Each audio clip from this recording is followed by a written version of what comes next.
Are you using this newish form of very sophisticated procrastination? It's dangerous, it's deceptive, and it will make you think that you're actually making progress.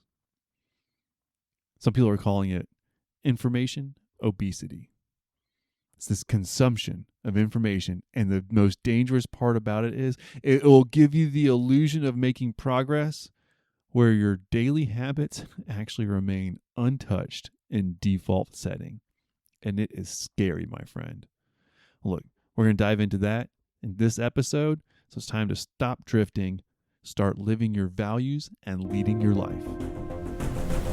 This is the Claim Your Day podcast. I'm your host, Nick Mazey.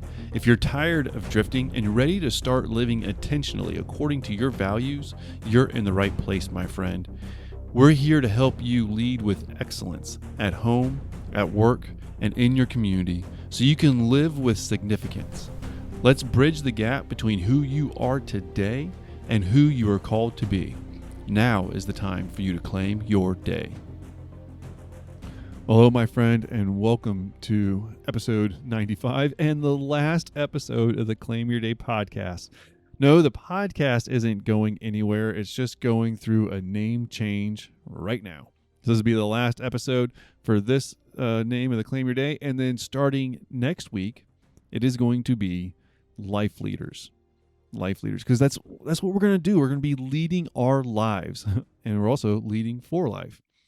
So it's going to be the Life Leaders. It started, I mentioned in the podcast episode, I guess it was 2 podcast episodes ago when I first made this introduction, but that is really because I'm bringing together, I wanted to make sure that there was a community. It's actually right in line with what we're talking about in this episode, where we just consume information, but if we don't do anything about it, then it's not like we're making any progress. Well, I kept having these podcast episodes and people were downloading and listening, but you know what?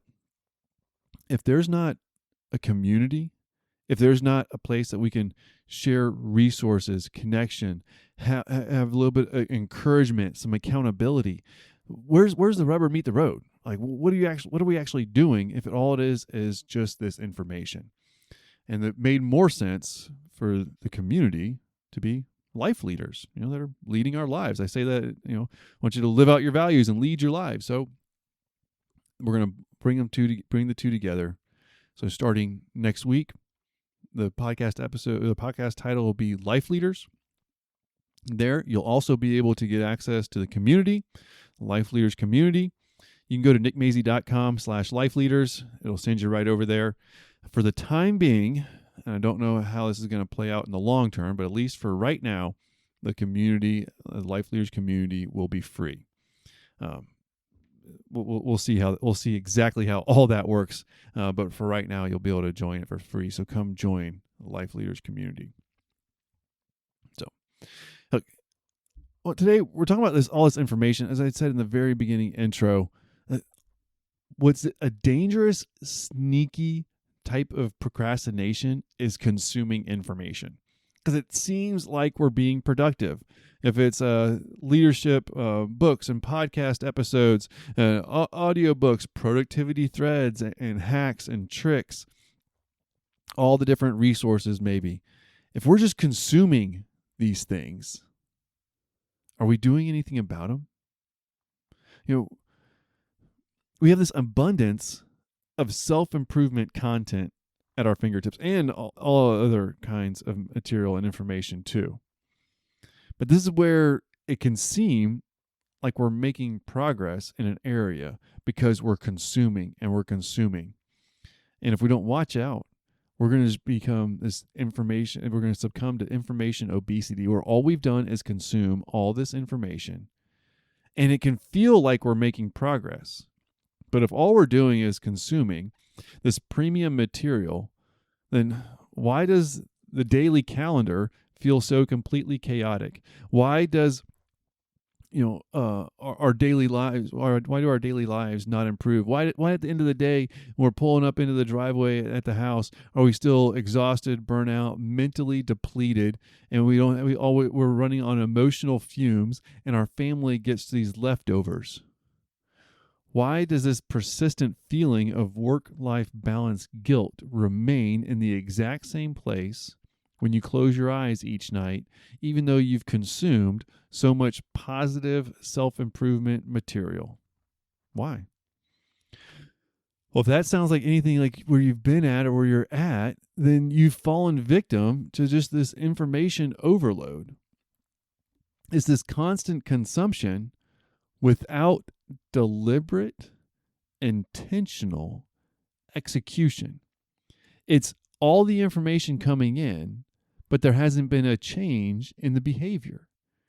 See, at the end of the day, we are what we do.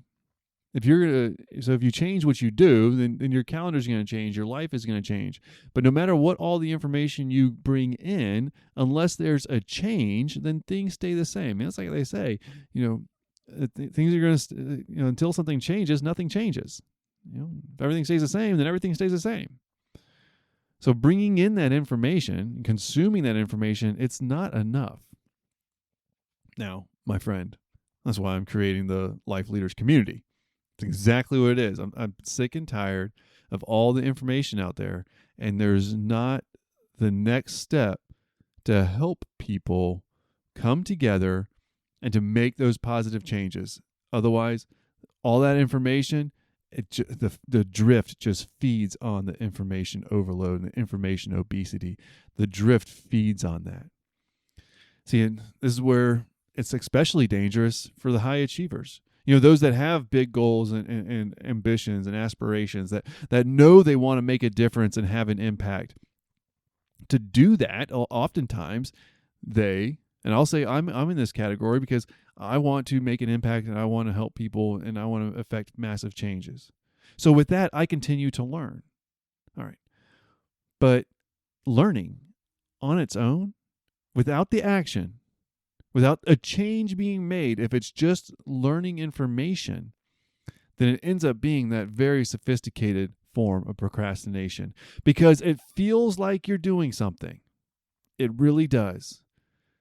But unless you look at the calendar, what you did last week, and you look at the calendar for what you're going to do next week, unless the information you're learning is actually affecting a change, then nothing's changed. And you stay in that default, and that default is the drift. Look, you don't need another productivity hack or a time management strategy. You might need to stop consuming so much and start executing. You might need a little bit of a blueprint and a little bit of a system upgrade. See, in order to solve this, to fix the drift, to end the drift, once we learn what we need to do, we've got to do it. And that's where we model the very behavior that we teach. It's about that action. At the end of the day, it's about what we do. Now, I'm all for learning. I'm all for learning and improving. Learn the information. But as soon as that information comes in, you have to do something with it.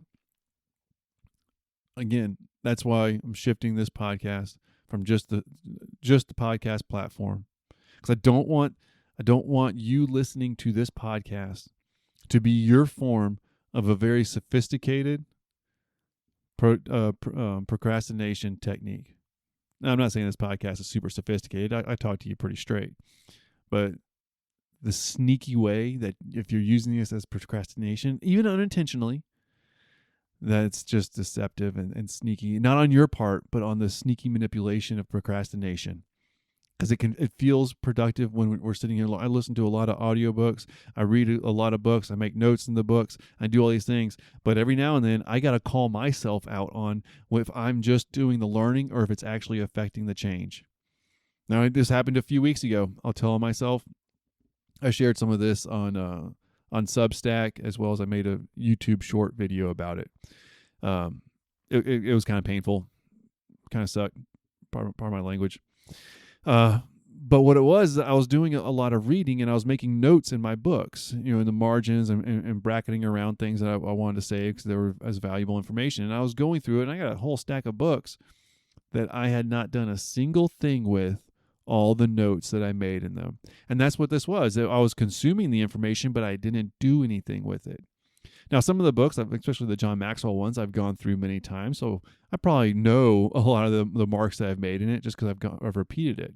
So I had to get on my own case because that's not what I wanted. I wanted a habit of reading books and then keeping track of the notes so that I can review them, learn from them, and share them. And so, once again, I said this a few weeks ago, I had to call myself out, and I went ahead and put it on, like I said, Substack and my YouTube short videos, and let everybody know that I dropped the ball. I flopped, and I made a change. And now I've rebuilt into my morning routine the habit of filing the notes for the books that I've read. It's kind of a pain, and it's daunting because I see this huge pile of books right next to me right now. But I'm going to chip away at it in the mornings, and it's a part of my schedule because it's something that's important to me to be able to use that information. Do you need to start filing every book that you read? No. That was something for me. But what it takes is evaluating what we're doing with the information that we consume. Again, that's why I'm creating the Life Leaders community, because I want it to be a simple space. It's not a ton of extra stuff for you.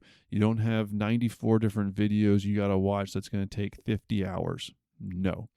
But I'm going to put in there the podcast going to bi-weekly every other week. So in there, on the in-between weeks, as well as the weeks the podcasts come out, you can pop into the community real quick, see what some of the action steps are so that you can be implementing some of the changes. So it's not going to be this information obesity. Instead, we're going to be fine-tuned machines, actively, intentionally guiding our lives to go where we want to go, align with our values, and that drift won't stand a chance, my friend.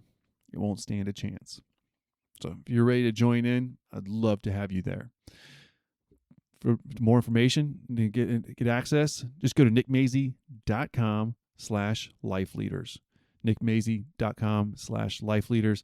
It'll take you right over there. As I mentioned, it'll definitely be free initially, depending upon how the platform goes and all that. It might end up becoming like $1 a month in the future.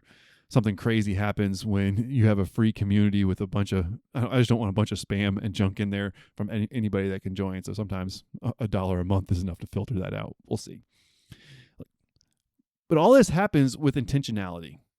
The changes that are the default setting, it won't lead to anywhere positive. It doesn't. We're not going to have the growth on accident. Instead, we have to be intentional. And we have to aim for something greater than the average, than the default. Aim for something more. And this is where I really want to lean into John Maxwell's law of significance. And that's we have so much greater to accomplish, to impact than just our own individual lives. It's the lives of our family, the lives of the people we worked with, the lives of people in the community, at our church, at another organization, or where you volunteer at. There's such a higher, greater level of impact that we can have when we stop looking at our own level of success and really look at how we can lead a significant life and impact others. No matter what you're doing, one is too small of number to achieve any level of greatness. If you want that greatness, you've got to lean into significance, and that's going to involve other people. See, this is where it can be a trap for the high achievers. It really can be. It's the trap of isolation, and this one is something that I've got to be aware of, and I've got to watch out for it myself, because sometimes it's easier to go into isolation when you have a goal to accomplish, when you want to design, create something, and because sometimes when I'm pulled into that, I don't want to bother people. I want it done my way, or it just seems simpler and easier. But my friend, if you're trying to lead your life, the self-leadership in isolation is actually quite dangerous, because there's a scary part. If we're going to really have a high impact, hit that level of significance, or we're making a difference, we can't do that alone. We can't do it alone because significance requires other people, and we can't do it alone because when we really try to take that step of leading ourselves, there's a dangerous part about leading ourselves that we don't see our own blind spots, and we can't truly identify the drift if somebody else isn't chiming in to help us see where we're missing it. You almost can't systematically re-architect your life on standards by yourself because you won't see what you're missing. That's where we need others. That's where significance always trumps success, because significance is with the other people. We're helping to lead them, and we're also getting feedback from them. So if you're running in your environment in isolation and it's just you striving alone, calling into that, my friend. Calling into that. Because if you're going to fall to the level of your systems and your standards and you're running by yourself, then you might be falling. But instead, you can have an environment that's filled with people that are championing the cause for you living out your values and leading your life. And that environment is one where we can put an end to the drift. Like, so if you're ready to surround yourself with people that, or I should say, if you're surrounding yourself with people that are normalizing the constant firefighting and the reactive mode, you're going to stay there. But you know what?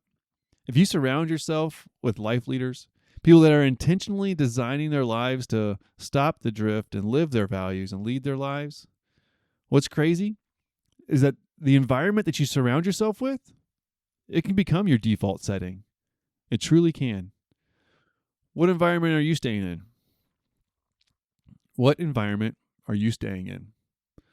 The one where it's all reactive and firefighting? Or the one with intentionality, where we're going to design a place to live your values, to be life leaders? You ready for that to be your default setting? Well, so come join in. First of all, make sure you subscribe here so you don't miss out on the future podcast episodes with the name change. And go to nickmazy.com/lifeleaders. Check out the community. See if it's a good fit so that you're not just consuming information. So you're not falling into this information obesity. So you're not only consuming, instead, you're allowing that information to affect change so that you can be intentional and guide your life. Check out the new artwork and the banner for next week. Make sure you have that subscription so you don't miss when that shift happens. And it's time to stop the drift, my friend. Live your values and lead your life. Can't wait to talk to you again in the next episode. And I really can't wait to see you in the Life Leaders community. I'll see you there.